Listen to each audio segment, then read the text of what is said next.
Primeira reflexão mais importante é o seguinte: a vida empresarial, como a vida em geral, é um eterno aprendizado.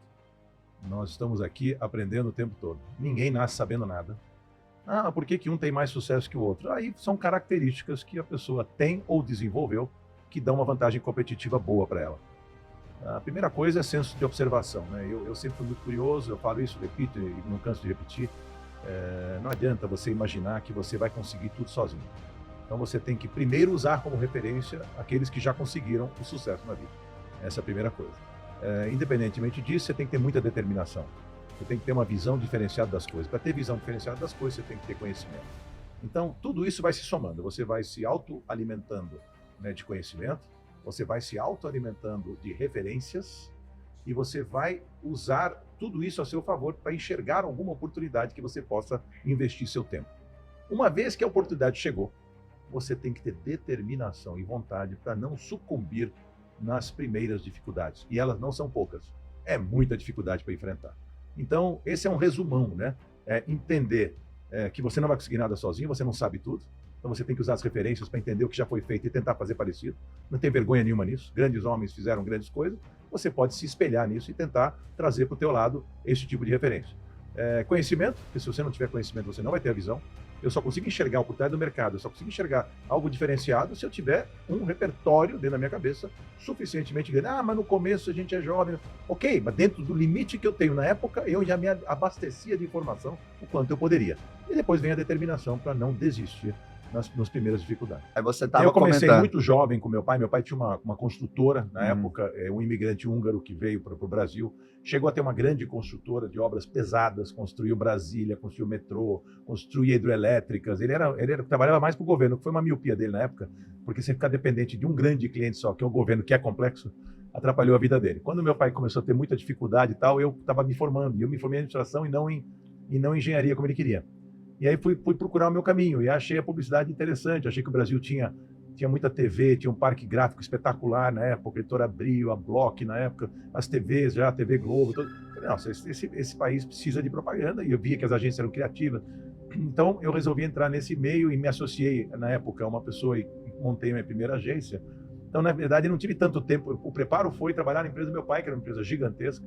Passei por todos os departamentos. Era um leitor voraz das coisas. Na época não tinha internet para você se informar. Então, você imagina, para o jovem era muito mais difícil. Hoje Muito em dia o mais, jovem tem uma facilidade muito maior. E aí eu fui. Não tem almoço grátis nesse negócio. Você vai ter que se dedicar a uma barbaridade. Eu brinco, eu pergunto eu tenho 9 negócios hoje. Aí eu perguntei outro dia, não vou aqui citar para qual deles, mas tem uma pessoa num dos negócios. Eu falei, qual é a tua prioridade? A minha prioridade é Deus, a minha família, depois o meu negócio. Eu falei, estamos perdidos, né?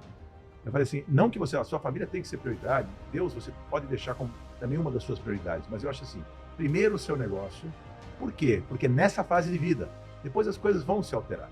Você vai poder. E quando você se dedica ao seu negócio, está se dedicando à sua família. Você vai trazer conforto para a sua família, você vai trazer, né, estabilidade para a sua família, uma vida mais bacana, mais digna. Então, o negócio também está correlacionado com família, porque Verdade. é onde você vai poder pagar a melhor escola para o seu filho, onde você vai poder fazer uma série de coisas que o teu negócio está te proporcionando, entendeu? Então, vamos tentar inverter o eixo dessas prioridades e quem sabe nós vamos ter uma pessoa mais dedicada. Obviamente que a formação acadêmica, a experiência e tal, tudo isso faz parte.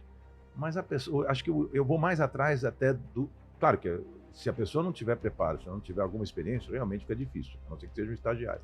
Mas se eu busco líderes, eu busco esse espírito, né? O cara que quer fazer acontecer, o cara em quem eu posso confiar. Eu falo sempre que caráter é algo que você não consegue formar, a pessoa tem ou não tem, né? Então eu preciso da pessoa de bom caráter, eu preciso da pessoa que não quer puxar o tapete de ninguém, eu preciso da pessoa que realmente tem vamos dizer assim, tem parâmetros de vida importantes, que batem com como eu penso, entendeu? Então, principalmente para os líderes que eu vou colocar dentro da minha empresa, os meus sócios, etc. Tem que ter valores muito parecidos, senão não vai dar certo comigo. Então, contratar, reter, administrar talentos, né, e trazer as pessoas para dentro do jogo é fundamental. E como que você faz para evitar um turnover? Como você faz para as pessoas não saírem? Meritocracia na veia, né? Hoje em dia falam muito em partnership. Antes era uma mentalidade mais ownership, né? Que você era dono do negócio e mandava em tudo. Hoje é partnership, todos mandam um pouco. Claro que tem um líder que toma a decisão final, mas é muito gozado. Existe também uma coisa hoje de mobilidade societária, uma coisa complexa de entender no passado. Onde você traz uma equipe e fala, você, Marcos, está comigo hoje, você tem lá 5% do negócio. Agora, ano que vem, nós vamos fazer uma avaliação tua. Uma super avaliação, super correta, séria, de como você atuou em todos os mais diversos segmentos do seu job description, daquilo que a empresa esperava de você. Se você foi bem, você vai crescer participação. Se você for mal, você vai perder. Eu perdi uma concorrência de publicidade, eu fazia questão de sentar com o cliente. Mas o que você quer falar com ele? Eu quero entender por que eu perdi. Com esta conversa, nós vamos crescer. Porque nós tínhamos certeza, nós íamos ganhar, por certeza que a gente é melhor. E não é, alguém foi melhor que a gente. Eu quero entender por que as pessoas foram melhor que a gente. E se teve um motivo plausível e que esse motivo realmente nos alimente de informação para a gente melhorar mais ainda. É uma constante busca pela excelência. No mercado altamente competitivo, que hoje está em todos os setores, ou você busca a excelência o tempo todo, ou você está fora. Eu fazia entrevista de desligamento. Eu gostava mais de fazer desligamento do que de contratação. A pessoa vai ser mandada embora. O gerente da área tal vai ser mandado embora. Manda ele da minha sala. Olha, cara, primeiro te dizer que lamento, segundo, que nós vamos fazer o possível para te recolocar onde for tal. Eu queria uma contribuição sua, me fala da minha empresa. Com toda a mágoa que o cara tem e com toda a experiência que você tem para tirar fora aquilo que você acha que está falando só o coração, o emocional de ter perdido o emprego, mas o que é rico isso, cara? E as pessoas não fazem. Uau! Porque o funcionário vai te dizer coisas que quando ele era empregado ele nunca iria te dizer. Verdade.